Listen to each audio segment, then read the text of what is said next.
Ben là, on est vraiment clairement dans ce type de dérive totalitaire dans lequel tout ce qui contredit au narratif du gouvernement sont mis de côté et sont même poursuivis.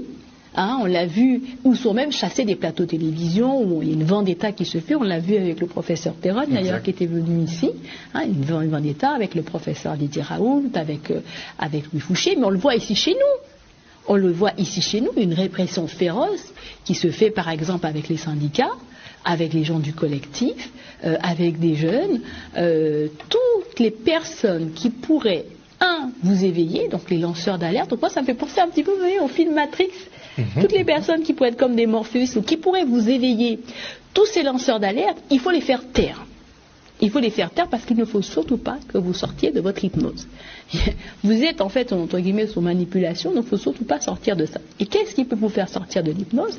C'est la résistance. Il faut bien comprendre, vous avez un psychiatre, Mathieu Besdet, qui en a parlé, et qui disait actuellement ce qui se passe honnêtement, alors c'est Mathias Desmet, qui expliquait justement qu'aujourd'hui, il y a une partie de la population qui ne voit pas. Et il expliquait que ce processus-là, en fait, on a été en hypnose de masse, et vous avez 20 à 30% des gens qui, eux, n'arrivent pas à voir ça. Ils n'arrivent pas à voir qu'ils ont été induits en erreur, et au contraire, ils vont vous poursuivre, vous, parce que vous leur dites la vérité, parce qu'ils ne veulent pas s'en rendre compte. Et on se rend compte que quand vous avez, que dans toute société, vous avez à peu près 30% des gens qui, eux, vont adhérer au narratif. Hein, puis on le voit par exemple dans les taux de vaccination, je pense qu'ici c'est intéressant son analyse, sa grille d'analyse. Vous avez 40... on tombe pile poil presque. Oui, parce que et vous avez 40% des gens qui sont entre les deux.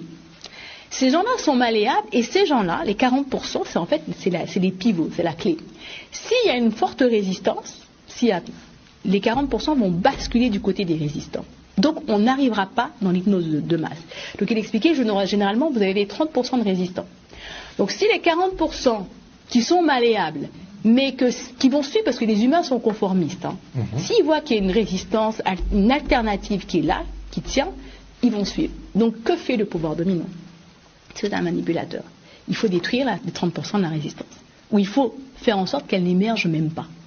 Et donc c'est s'attaquer violemment à la résistance, donc c'est la criminaliser, on l'a vu avec Justin Trudeau, criminaliser la résistance, dire que ce sont des malfrats, des violents, tout ça, matraquer ça dans les médias, il faut la même chose, répéter la même chose aux gens, matraquer dans les médias, faire passer ces messages-là pour que les gens associent la résistance à des criminels. Or, et c'est pour ça que c'est intéressant, moi je m'intéresse aussi à ça, la contestation, or ce sont les 30% de résistants qui permettent aux 40% de tenir et qui vont permettre aussi aux 30% sous hypnose de se réveiller et de sortir de là. Parce que si votre société bascule dans l'hypnose, je l'ai dit tout à l'heure, c'est des sociétés qui sont prêtes à accueillir des régimes totalitaires, qui font confiance à leurs dirigeants.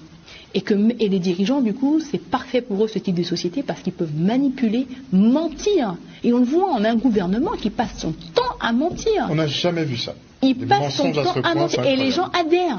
Les gens continuent à adhérer. Et donc, pour qu'ils puissent tenir, il est obligé de mentir encore plus fort. Et donc, si vous avez cette résistance-là qui tient le coup et qui permet de démontrer les messages, les mensonges du gouvernement, eh bien là, les 30% peuvent se réveiller. Et les 40% ne basculent pas. Et c'est pour ça qu'aujourd'hui, on le voit d'ailleurs, on le vit chez nous en Guadeloupe, qu'il faut à tout prix couper la tête de la résistance. Couper les résistants, couper le collectif, à tout prix.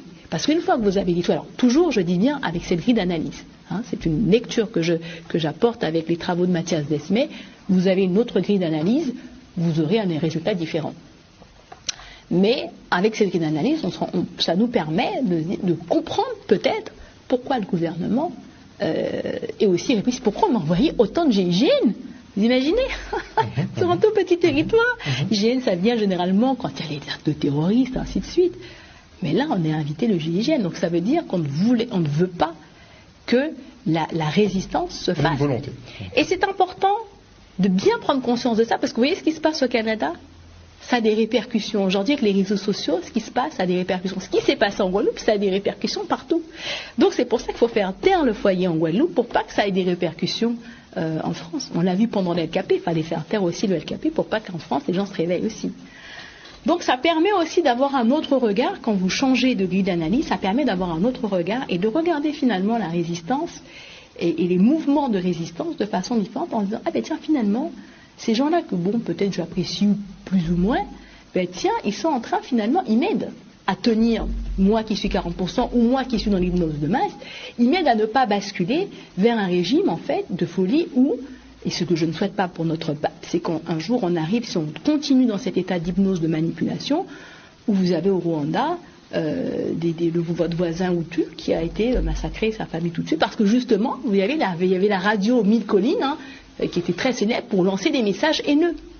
Et les gens étaient manipulés, pour eux ils ont fait le bien. Donc là aussi, ou de ne pas arriver comme en Allemagne nazie, où des gens dénonçaient leurs voisins, des gens conduisaient des juifs, des syndicats, des tziganes. Donc c'est important de bien prendre en compte tout ça et d'avoir des grilles d'analyse différentes pour se dire, ah mais tiens, ça, peut-être que c'est intéressant. Vous savez, vous avez ce qu'on appelle l'expérience de Milgram, qui avait été menée dans les années 60 pour tester le niveau d'obéissance des Américains.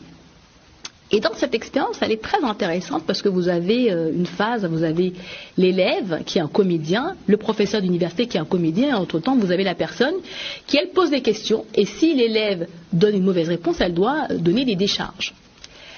Et vous avez une grille, la personne a une grille, et jusqu'à 450 volts, on sait que c'est un danger de mort. Vous mettez cette personne en danger de mort. Et le professeur va vous dire, appuyez, allez, appuyez. Il y a des gens qui disent, oui, mais non, il faut appuyer, c'est bien ce que vous faites. Alors il dit un certain nombre de phrases, veuillez continuer s'il vous plaît, l'expérience exige que vous continuez, il est absolument indispensable que vous continuiez, vous n'avez pas le choix, vous devez continuer. Et donc les gens, au fur et à mesure, ont continué. Et Milgram a été stupéfait par les résultats parce qu'il s'est rendu compte que 65% des gens ont délivré des chocs mortels. 65% ont été jusqu'aux charges de 450 volts, juste en leur disant il faut le faire, juste en leur parlant. Ça a été quand même extraordinaire. Donc un être humain peut tuer un autre être humain juste parce qu'on... Par l'autorité. On a obéi à une autorité et ce faisant, c'est l'autre qui m'a dit, moi j'ai fait que suivre. Et on a eu des gens qui vous ont dit, bah oui, je suis conscient que en vous suspendant, je vous prive de votre salaire, je vous prive de votre vie, mais c'est pas moi, c'est la loi. Et donc dans Milgram, c'est la même chose. C'est pas moi, c'est le professeur de médecine qui me dit ça. Et de la même façon, vous avez le jeu de la mort qui montrait que, ah oui, non mais c'est pas moi. Là, on l'a fait dans cette fois-ci avec la télévision. Et à la télé, c'est encore pire. On atteint 80% de personnes capables d'infliger des doses mortelles. Parce que l'animatrice l'a dit, parce que c'est la télé. Donc ça nous montre l'importance de la télé, du monde scientifique. Donc quand vous avez les deux combinés ensemble, eh bien, beaucoup de gens vont obéir à cette autorité. C'est comme beaucoup de gens vous disent, maman, moi je voulais pas me vacciner, mais le docteur m'a dit, moi, vaccinez-moi. Mon médecin m'a dit, un tel m'a dit, j'ai entendu tel professeur. Et donc là encore, vous donnez votre pouvoir à quelqu'un d'autre. Et c'est ça la manipulation. C'est de vous faire donner votre pouvoir à quelqu'un d'autre et de tenter de vous faire poser des actes. Et le souci, c'est qu'une fois que vous avez posé les actes, eh bien, vous rentrez dans l'engrenage. J'ai pris une dose, mon chien en prend 2, on prend 3. Je suis déjà pris. Vous voyez, c'est ça. Donc, d'où l'importance aussi d'avoir conscience. Et l'une des armes pour sortir de la manipulation, Milgram l'expliquait, c'est la prise de conscience. Mais il avait remarqué que quand vous avez, dans son expérience, quand vous avez quelqu'un, quand il y a deux personnes de la même autorité qui ne sont pas d'accord, finalement, 0% des personnes ont été jusqu'à 450 volts.